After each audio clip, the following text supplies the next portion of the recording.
Minhas memórias de infância são, em sua maioria, felizes. Pelo menos até eu completar 12 anos, quando tudo mudou. Lembro daquela manhã como se fosse ontem.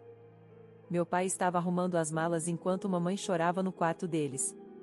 Fiquei parada na porta do meu quarto, confusa e assustada, observando descer as escadas com 2 malas grandes. Sem explicação, sem abraço de despedida, nada. Apenas o som da porta se fechando e seu carro ligando na garagem. Corri até a janela e observei seu Honda prateado desaparecer pela nossa rua, pensando que ele daria meia volta a qualquer momento, mas não deu. Encontrei mamãe na cozinha mais tarde naquele dia, seus olhos vermelhos e inchados de tanto chorar. Por que o pai foi embora? Perguntei, esperando que ela pudesse me ajudar a entender tudo aquilo. Ela bateu a caneca de café com tanta força que eu dei um pulo. Porque ele é uma pessoa egoísta e terrível, Sofia. Abandonou a própria filha e nem paga pensão. É esse tipo de homem que seu pai é? Eu não entendia o que significava pensão naquela época, mas a amargura na voz da minha mãe me assustou. Nunca tinha visto ela assim antes. Quando tentei fazer mais perguntas, ela me cortou bruscamente, apenas esqueça ele. Não merece nossas lágrimas. No começo, não conseguia parar de pensar no pai. Ficava acordada à noite me perguntando se tinha feito algo errado, se de alguma forma a culpa era minha. Continuei esperando que ele ligasse ou aparecesse na minha escola, mas ele nunca apareceu. Conforme as semanas se transformaram em meses, a dor começou a diminuir. Mamãe estava certa, ele era um traidor que nos abandonou. Mergulhei nos estudos e nos meus hobbies, tentando ser a filha perfeita para ela. Ela parecia tão quebrada depois que papai partiu, e eu queria fazê-la feliz. Desenvolvemos novas rotinas, só nós duas. Tínhamos noites de pizza e filme às sextas-feiras, e às vezes ela me deixava ajudar no jardim nos fins de semana. As coisas eram diferentes, mas estávamos nos virando. Então, cerca de 2 anos depois que papai partiu, mamãe começou a namorar novamente. Foi quando Roberto entrou em nossas vidas. Ele parecia legal no começo, trazendo flores para mamãe, nos levando para jantar, perguntando sobre minha escola. Mas olhando para trás agora, eu deveria ter percebido os sinais de alerta. Sua mãe me disse que você tem ficado até tarde com seus amigos, ele disse uma noite, cerca de 3 meses após o início do relacionamento. Seu tom era casual, mas havia algo em seus olhos que me deixou desconfortável. Só até às 18 horas, eu disse. Mamãe disse que tudo bem. Ele sorriu, mas não chegou aos olhos. Bem, as coisas vão ser um pouco diferentes por aqui de agora em diante. Uma menina de 14 anos precisa de estrutura. Lembro de olhar para mamãe, esperando que ela dissesse algo, que me defendesse, mas ela apenas sorriu adorando Roberto e apertou sua mão. Foi quando senti pela primeira vez, aquela pequena mudança no chão sob meus pés, como se tudo que eu conhecia estivesse prestes a mudar novamente. Minha vida inteira mudou depois que mamãe e Roberto se casaram.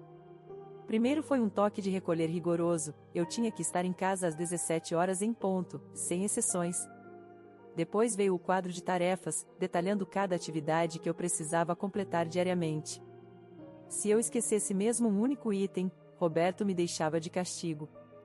Mas eu tenho treino de vôlei depois da escola às quintas, protestei quando ele exigiu que eu limpasse a cozinha inteira até às 18 horas todos os dias.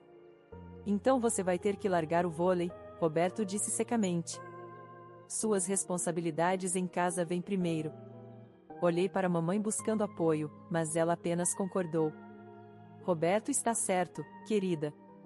Precisamos te ensinar disciplina ou você vai acabar como seu pai. Essa se tornou sua frase favorita sempre que eu reclamava, ou você vai acabar como seu pai. Doía toda vez, me fazendo sentir culpada por questionar as regras de Roberto. As regras continuaram se acumulando. Não podia usar o celular depois das 20 horas, minha lição de casa tinha que ser feita na mesa da cozinha onde Roberto podia me monitorar, precisava de permissão para sair com amigos, o que raramente era concedido. Até minhas roupas viraram um problema, Roberto insistia em aprovar meus looks antes de eu ir para a escola. Um dia, cheguei 10 minutos atrasada porque meu professor de biologia queria discutir meu projeto depois da aula. Roberto estava esperando na porta, seu rosto vermelho de raiva.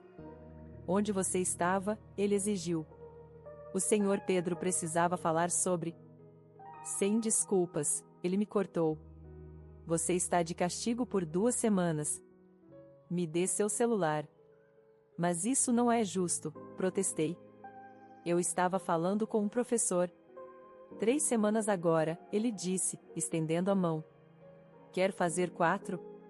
Mamãe assistiu toda essa troca da porta da cozinha, sem dizer nada. Mais tarde, quando tentei explicar a ela o que aconteceu, ela apenas suspirou. Roberto está tentando te ensinar responsabilidade, Sofia. Algo que seu pai nunca fez. As coisas ficaram ainda mais complicadas quando mamãe anunciou que estava grávida. Ela estava radiante de alegria e Roberto não parava de sorrir.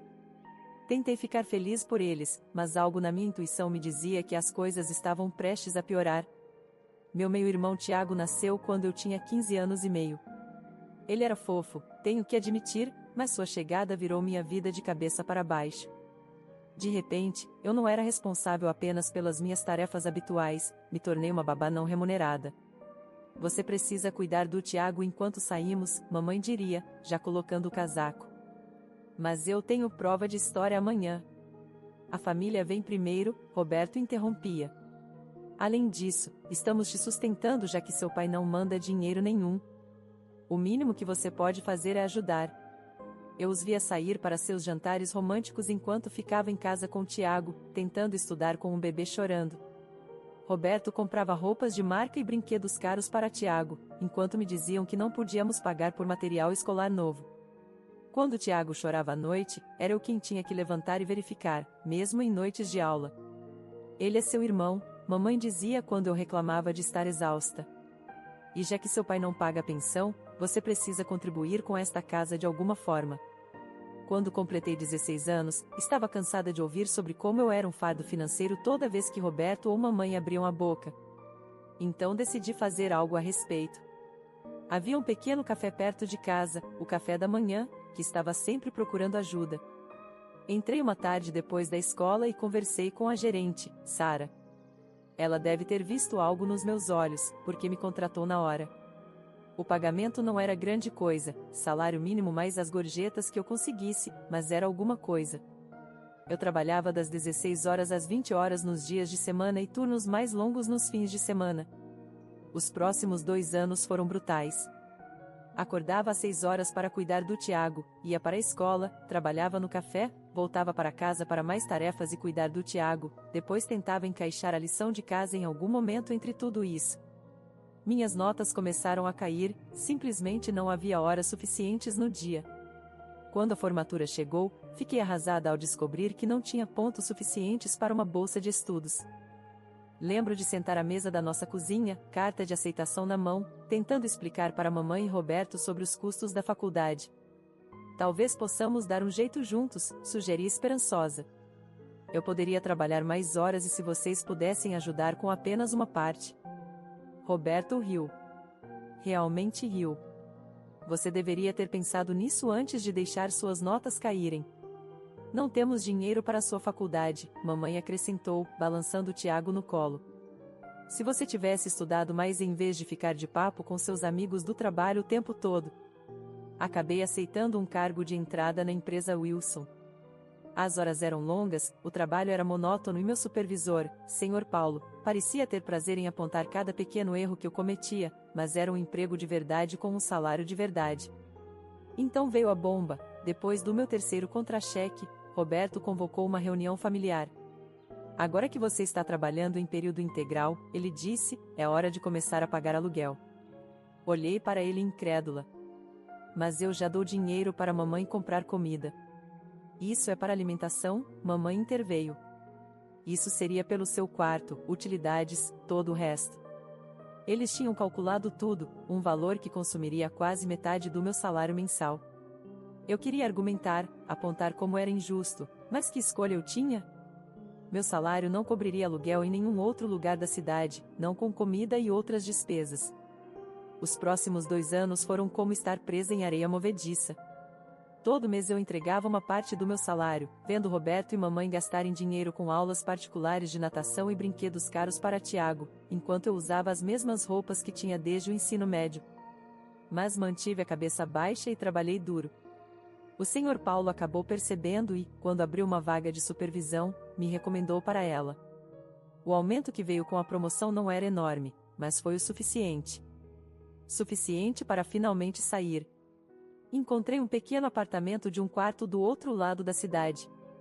Não era muito, a tinta estava descascando e os vizinhos eram barulhentos, mas era meu. No dia em que me mudei, mamãe mal levantou os olhos de ajudar Tiago com a lição de casa. Certifique-se de deixar sua chave, foi tudo o que ela disse. Morar sozinha não era fácil. O apartamento era pequeno e precisava de reparos que eu não podia pagar, mas pelo menos era meu. Continuei trabalhando na Wilson, pegando todo o turno extra que podia. Ainda assim, depois do aluguel, contas e necessidades básicas, mal sobrava algo para economizar. Eu via meus colegas com diplomas universitários subindo na carreira corporativa enquanto eu ficava presa na mesma posição. Meu chefe até me disse diretamente: Sofia, você é uma das nossas melhores funcionárias, mas sem um diploma, há um limite do quanto você pode crescer aqui. A faculdade continuava sendo esse sonho distante. Às vezes eu navegava por sites de universidades durante meu intervalo de almoço, calculando custos de mensalidades e sempre ficando aquém. Cada bolsa que eu encontrava exigia notas melhores do ensino médio do que eu tinha ou status de estudante em tempo integral, o que eu não podia pagar. Mamãe e Roberto raramente ligavam. Quando ligavam, geralmente era mamãe perguntando se eu iria aos eventos escolares ou jogos de futebol do Tiago. Eu geralmente inventava desculpas, não conseguia suportar ver Roberto radiante de orgulho enquanto minha mãe se derretia pelo filho perfeito. Então veio aquela noite, logo após meu aniversário de 22 anos. Eu estava esquentando sobras de comida chinesa quando alguém bateu na minha porta. Quando olhei pelo olho mágico, meu coração parou.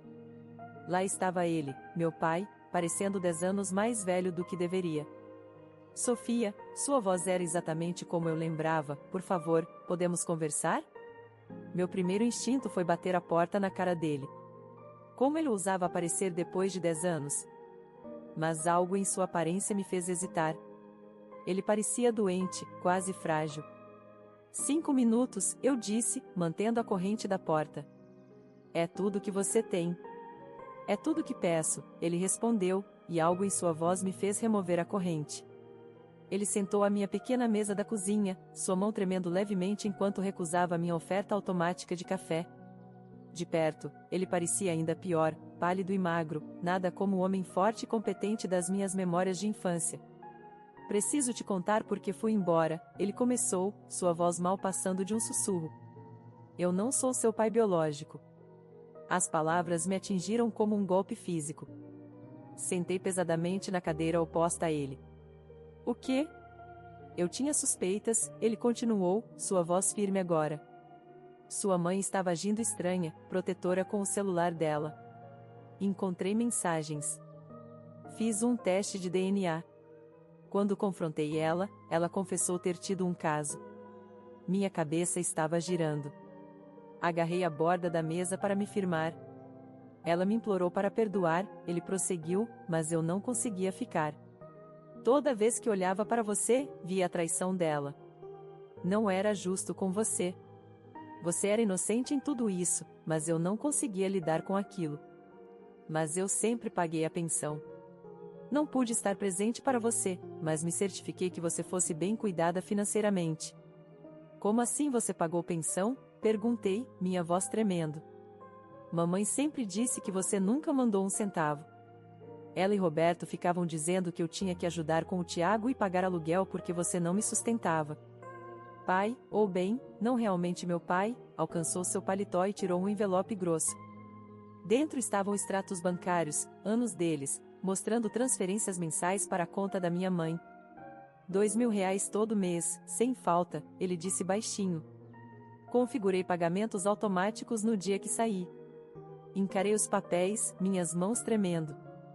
Cada extrato mostrava a mesma coisa, pagamentos mensais regulares, todos claramente identificados como pensão alimentícia Sofia. Anos deles. Dezenas de milhares de reais dos quais eu nunca vi um centavo. Me senti mal. Todos aqueles anos sendo chamada de fardo, trabalhando no café enquanto tentava estudar, pagando aluguel para minha própria mãe enquanto ela recebia dinheiro destinado a mim todo mês. Por que você está aqui agora? Perguntei, empurrando os extratos para longe. Depois de todo esse tempo? Ele se mexeu desconfortavelmente na cadeira, de repente parecendo ainda mais frágil. Tenho algumas notícias, Sofia. Duas, na verdade. Primeiro, não posso ter filhos. Segundo, estou morrendo. Câncer. Os médicos me dão 2 anos no máximo. Fiquei ali sentada, atordoada. Este homem que eu passei anos odiando, que eu culpei por tudo de errado na minha vida, estava sentado na minha mesa de cozinha me dizendo que estava morrendo. Depois que saí, me joguei no trabalho, ele continuou. Fiz alguns investimentos inteligentes. Me dei bem, muito bem. Mas não tenho família, não tenho filhos próprios, e apesar de tudo, apesar de não ser seu pai biológico, nunca deixei de pensar em você como minha filha. O que você está dizendo? Quero fazer de você minha herdeira, Sofia. Tudo que tenho, a casa, os imóveis para aluguel, minhas economias, quero que tudo vá para você. O quarto começou a girar. Agarrei a borda da mesa tentando processar o que ele estava dizendo. Este homem que eu pensava que tinha me abandonado esteve me sustentando o tempo todo, e agora estava morrendo e queria me deixar sua fortuna. Preciso de tempo para pensar sobre isso, consegui dizer. Ele assentiu e levantou-se lentamente. Claro. Aqui está meu cartão. Me ligue quando estiver pronta para conversar. Acompanhei-o até a porta em um estado de confusão. Antes de sair, ele se virou para mim uma última vez. Pelo que vale a pena, Sofia, sinto muito. Não por deixar sua mãe, ela fez suas escolhas. Mas sinto muito por deixar você. Deveria ter encontrado uma maneira de te contar a verdade. Mal dormi naquela noite. Pela manhã, sabia o que tinha que fazer. Dirigi até a casa de mamãe e Roberto, minhas mãos apertando o volante com tanta força que meus nós dos dedos ficaram brancos. Tiago estava na escola e o carro de Roberto não estava na garagem. Perfeito. Mamãe atendeu a porta em suas roupas de jardinagem, parecendo surpresa em me ver. Sofia, o que você está fazendo aqui? Precisamos conversar, eu disse, passando por ela para dentro da casa. A sala de estar estava exatamente igual, brinquedos do Tiago por toda parte, suas fotos escolares dominando as paredes. Pai veio me ver ontem. Mamãe congelou no meio do caminho para o sofá. O quê? Conversa interessante. Ele quer me fazer sua herdeira. Aparentemente, ele se deu muito bem na vida. Ele o quê? O rosto da mamãe ficou vermelho. Depois de abandonar você, depois de se recusar a pagar 1 centavo de pensão, e você vai simplesmente perdoá-lo porque ele tem dinheiro agora? Não pude evitar, comecei a rir, uma risada áspera e amarga que fez mamãe dar um passo para trás. Isso é engraçado, mãe. Muito engraçado. Porque ele me mostrou os extratos bancários. Todo mês durante 6 anos, R$ 2.000 em pagamentos de pensão. Para onde foi todo esse dinheiro, mãe? Porque certamente não foi para mim. A cor sumiu do rosto dela. Sofia, eu. E essa nem é a melhor parte, continuei, puxando os extratos bancários da minha bolsa. Ele também me contou porque realmente foi embora. Sobre o teste de DNA. Sobre seu caso. Mamãe afundou no sofá, suas mãos tremendo. Você não entende. Ah, eu entendo perfeitamente. Você traiu ele, engravidou de mim e depois mentiu sobre isso por anos. Então quando ele descobriu e foi embora, você mentiu mais ainda. Você pegou o dinheiro dele, dinheiro que era para mim, e usou para você mesma e sua nova família. Eu precisava desse dinheiro, mamãe de repente explodiu. Você sabe como foi difícil ser mãe solteira? E então quando Tiago chegou... Não ouse tentar justificar isso, gritei. Você me fez trabalhar durante o ensino médio, você me fez pagar aluguel, você me viu lutar para economizar para a faculdade enquanto tinha milhares de reais do meu dinheiro sentado na sua conta. O choque da mamãe se transformou em raiva. Eu criei você. Cuidei de você. E agora você vai ficar do lado dele porque ele está acenando dinheiro na sua frente? Ficar do lado dele? Ele pode não ser meu pai biológico, mas pelo menos foi honesto comigo. O que é mais do que posso dizer de você? Ela se levantou, seu rosto duro. Se você aceitar o dinheiro dele, acabou. Entendeu? Você não será mais bem-vinda nesta família. Olhei ao redor da sala, para os brinquedos do Tiago, para as fotos de família das quais eu não fazia parte, para esta casa onde nunca me senti em casa. Que ironia, mãe. Realmente irônico. Você deixou claro anos atrás que eu não fazia parte desta família. A única diferença agora é que finalmente entendo por quê. Saí da casa, deixando a porta bater atrás de mim. Mamãe não tentou me impedir. Estava no trabalho quando meu celular começou a explodir de notificações. Carol tinha mandado mensagem: "Você viu o post da sua mãe no Facebook?" Esperei até meu intervalo de almoço para olhar. Lá estava, um longo parágrafo sobre sua filha ingrata que tinha abandonado sua família amorosa pelo dinheiro de um pai ausente. Mamãe tinha realmente se superado no drama, pintando-se como a mãe solteira sacrificada e eu como a filha gananciosa e sem coração. Os comentários eram ainda piores.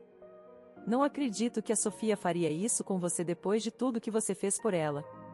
Ela sempre foi uma criança difícil. Dinheiro muda as pessoas. Meus parentes, pessoas que não tinham se dado ao trabalho de me contatar em anos, de repente eram especialistas na minha vida. Minha mão tremia enquanto começava a digitar minha resposta: "Já que mamãe quer expor nosso drama familiar no Facebook, vamos contar a história toda. Vamos falar sobre como ela traiu o pai e mentiu sobre eu ser filha dele. Vamos falar sobre o teste de DNA que o fez ir embora. E já que estamos nisso, vamos falar sobre os pagamentos mensais de R$ 2.000 de pensão que ele fez por 6 anos, dinheiro que eu nunca vi um centavo. Tenho os extratos bancários para provar. Onde foi parar todo esse dinheiro, mãe?" Anexei fotos dos extratos bancários, tendo cuidado de borrar os números das contas mas deixando os valores dos pagamentos claros. A resposta foi imediata. Os mesmos parentes que estavam me condenando minutos antes agora estavam inundando o post da mamãe com perguntas. "Isso é verdade, Sara? O que está acontecendo? R$ 2.000 por mês durante 6 anos? Isso dá R$ 144.000. Mamãe deletou seu post em questão de horas. Meu telefone continuou tocando com chamadas de parentes, mas ignorei todas. Em vez disso, peguei o cartão de visitas do pai e liguei para ele.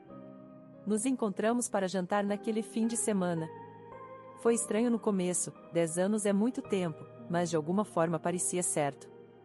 Ele me contou histórias sobre seus empreendimentos e eu falei sobre meu trabalho. Quando mencionei meu sonho de ir para a faculdade, seus olhos se iluminaram. "Me deixa ajudar", ele disse. "É o mínimo que posso fazer depois de todos esses anos." 2 semanas depois, estava matriculada em aulas noturnas de administração na universidade local. Pela primeira vez, senti que minha vida estava andando para frente em vez de ficar parada. Pai e eu começamos a ter jantares semanais. Às vezes falávamos sobre o passado, sobre o que realmente aconteceu. Outras vezes apenas conversávamos sobre coisas normais, trabalho, faculdade, filmes. Ele não era meu pai biológico, mas estava se tornando algo tão importante quanto um pai de verdade. Mamãe tentou ligar algumas vezes depois que expus suas mentiras, mas deixei ir para a caixa postal. Roberto mandou uma mensagem sobre eu estar destruindo a família. Bloqueei seu número. Tiago me perguntou no supermercado por que eu não ia mais aos jogos dele. Essa doeu, mas eu simplesmente não estava pronta para lidar com nenhum deles. Aqueles 4 anos com o pai foram um presente que nunca esperei ter. Os médicos tinham dado 2 anos no máximo para ele, mas ele sempre foi teimoso. "Não vou a lugar nenhum até ver você se formar", ele dizia, e de alguma forma conseguiu cumprir isso. Aproveitamos ao máximo nosso tempo juntos. Entre minhas aulas noturnas e seus tratamentos, nos encontrávamos para jantar pelo menos 2 vezes por semana. Ele me contava histórias sobre sua vida, seus negócios e até compartilhava fotos antigas de quando eu era pequena. Às vezes apenas sentávamos em silêncio confortável, assistindo filmes antigos ou dividindo uma pizza. "Sabe", ele disse uma noite, cerca de 1 ano depois de nos reconectarmos, "passei 10 anos me arrependendo de ter deixado você. Mesmo depois que descobri que você não era biologicamente minha, nunca deixei de amar você como minha filha. Lembro de apertar sua mão, incapaz de falar através das lágrimas. Ele ia a todas as minhas apresentações da faculdade, sentava orgulhosamente na primeira fila mesmo quando estava fraco demais para ficar em pé por muito tempo.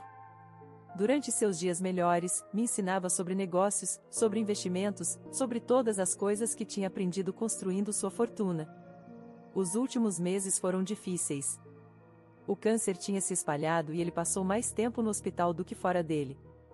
Tirei licença do trabalho para estar lá com ele, estudando para minhas provas finais na desconfortável cadeira do hospital ao lado de sua cama. Você não precisa ficar, ele dizia. Tente me fazer ir embora, eu respondia. Ele estava lá na minha formatura, embora tivesse que assistir por videochamada do quarto do hospital. Levei meu diploma para ele logo depois da cerimônia, ainda usando beca e capelo. Seu sorriso estava fraco, mas seus olhos brilhavam de orgulho. Sempre soube que você conseguiria, ele sussurrou. 2 semanas depois, ele se foi. Eu estava segurando sua mão quando ele deu seu último suspiro, contando a ele sobre minha nova oferta de emprego e como eu ia usar tudo o que ele tinha me ensinado. A herança era substancial, uma bela casa nos subúrbios, 2 apartamentos no centro e dinheiro suficiente para nunca mais trabalhar se eu escolhesse não fazê-lo. Mas mais valioso que tudo isso foram as lições que ele me ensinou, o amor que me mostrou e a verdade que me deu. Me mudei para um dos apartamentos, aluguei o outro e a casa. A renda dos aluguéis mais que cobre minhas despesas, mas mantive meu emprego mesmo assim. Pai me ensinou o valor de construir algo por mim mesma. Alguns dos meus parentes ainda tentam fazer papel de pacificadores, sugerindo reuniões de família ou encontros de feriados com mamãe, Roberto e Tiago. Sempre recuso educadamente. Fiz as pazes com o passado, digo a eles quando nos encontramos para jantares de feriados cuidadosamente agendados para quando sei que mamãe não estará lá, mas isso não significa que preciso revisitá-lo. Eles entendem, ou pelo menos pararam de argumentar. Tia Carol até se desculpou por acreditar no post do Facebook da mamãe sem ouvir meu lado. Tio José admitiu que tinha suspeitas sobre o dinheiro da pensão por anos, mas nunca disse nada. Às vezes passo de carro pela minha antiga casa e vejo Tiago brincando no quintal, mais alto agora, parecendo mais com Roberto a cada dia. Mamãe ainda mora lá com sua família perfeita, postando fotos perfeitas de família no Facebook. Não sinto mais raiva quando os vejo. Na verdade, não sinto muito de nada. Pai me ensinou que família não tem a ver com sangue, tem a ver com amor, verdade e escolher estar presente para alguém mesmo quando é difícil. Ele escolheu ser meu pai 2 vezes, primeiro quando se casou com mamãe, e novamente quando voltou para minha vida. Isso significa mais para mim do que qualquer conexão biológica jamais poderia significar. Fim da história.